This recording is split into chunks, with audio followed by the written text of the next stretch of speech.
તો કેમ છો મિત્રો, ફાઇનલી એનટીપીસી ગ્રીન એનર્જીના આઈપીઓની તારીખ, પ્રાઇસ બેન્ડ અને ઇસ્યુ સાઇઝ બધું જ આવી ગયું છે.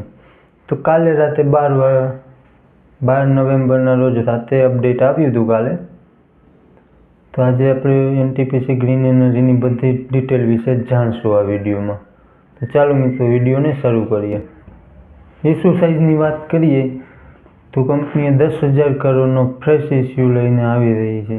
ફ્રેશ ઇસ્યુ એટલે કે જેમાં પ્રમોટર પોતાની કોઈ પણ હિસ્સેદારી વેચતા ન હોય તેને ફ્રેશ ઇસ્યુ કહેવાય. જેને 11 નવેમ્બર સુધી એનટીપીસીનો એક પણ શેર લઈને રાખ્યો હોય તે શેર હોલ્ડર કોટા માટે એલિજિબલ થઈ જશે. પ્રાઇસ બેન્ડ 102 થી 108 રૂપિયા રાખવામાં આવ્યું છે અને ગ્રે માર્કેટ પ્રીમિયમ જોતા 9 રૂપિયા પ્રીમિયમ ચાલી રહ્યું છે લાસ્ટ. પણ હવે સાચી પ્રીમિયમની ખબર હવે પડશે, કારણ કે પ્રાઇસ બેન્ડ જ્યારે નક્કી થાય ત્યારે જ ગ્રે માર્કેટ પ્રીમિયમની ખબર પડે છે. ગ્રે માર્કેટ પ્રીમિયમ આપણે હજી તો 19 તારીખે આઈપીઓ ઓપન થવાનો છે, 19 થી 22 તારીખની વચ્ચે. તો આ આઈપીઓમાં 4 દિવસ છે. તમને એવું લાગતું હશે બધામાં 3 દિવસ હોય છે, પણ આમાં 4 દિવસ છે, કારણ કે 20 તારીખે મહારાષ્ટ્રમાં એસેમ્બલી ઇલેક્શનની રજા છે એટલા માટે.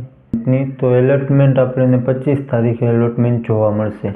26 તારીખે જેને પણ એલોટમેન્ટ નહીં મળ્યું હોય અથવા મળ્યું હશે તેને 26 તારીખે મેસેજ આવી જશે અને આઈપીઓનું લિસ્ટિંગ 27 નવેમ્બરના રોજ થશે.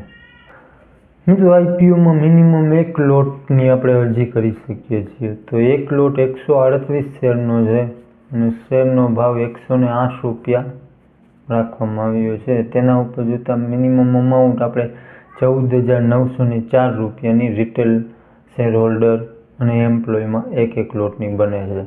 મિત્રો રિટેલ માટે 10% કોટા રાખવામાં આવ્યો છે. મિત્રો એમ્પ્લોય કોટા 200 કરોડનો રાખવામાં આવ્યો છે. એમ્પ્લોય માટે 5 રૂપિયાનું ડિસ્કાઉન્ટ પણ રાખવામાં આવ્યું છે. જે લોકો એનટીપીસી ગ્રીનની પેરેન્ટ કંપની એનટીપીસીમાં એમ્પ્લોય હોય તેને એમ્પ્લોય કોટામાં અરજી કરવાની હોય છે.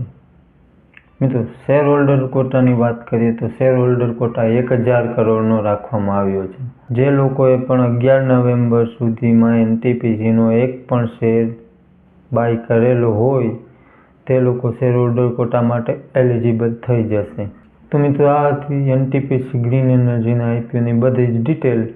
આપણે આગળ જોશું કે જીએમપીમાં શું ઉછાળો જોવા મળે છે કે જીએમપી નીચે જાય છે. આમાં તો બંને વસ્તુ બની શકે છે કે જીએમપી નીચે પણ જઈ શકે છે અને જીએમપી ઉપર પણ જઈ શકે છે, કારણ કે કંપની 102 થી 108 રૂપિયાનું જે પ્રાઇસ બેન્ડ આવ્યું છે તે બહુ નીચું એવું વેલ્યુએશન નથી, પણ થોડુંક હાઈ વેલ્યુએશન ઉપર લઈને આવ્યું છે. એટલા માટે હવે કેવી ગ્રે માર્કેટમાં ડિમાન્ડ જોવા મળે છે તે આપણે આવનાર સમયમાં જાણશું. તો મિત્રો હવે આ આઈપીઓમાં એપ્લાય કરવું કે અવોઇડ કરવું, હું શું કરવાનો છું? તો કે હું 19 તારીખે આઈપીઓ ઓપન થાય ત્યાં સુધી રાહ જોવાનો છું. ગ્રે માર્કેટમાં કેવું જોવા મળે છે પ્રીમિયમ, કેવી ડિમાન્ડ ચાલી રહી છે, કઈ એનટીપીસીનું એન્કર લિસ્ટ કેવું આવે છે, આ બધી ઘણી બધી વસ્તુઓ જોવાની હોય છે. માત્ર પ્રીમિયમના ભરોસે ક્યારેય એપ્લાય કે અવોઇડ કરવાનું ડિસિઝન ના લેવું જોઈએ, કારણ કે ગ્રે માર્કેટ પ્રીમિયમ ઉપર નીચે થયા રાખે છે. તો મિત્રો મળશું આપણે નેક્સ્ટ વિડીયોમાં. તો ત્યાં સુધીમાં આપણી ચેનલને સબસ્ક્રાઈબ કરી લો. વિડીયો ગમ્યો હોય તો એક લાઇક કરી કોમેન્ટમાં જણાવો કે તમે આઈપીઓમાં અપ્લાય કરવાના છો કે નહીં.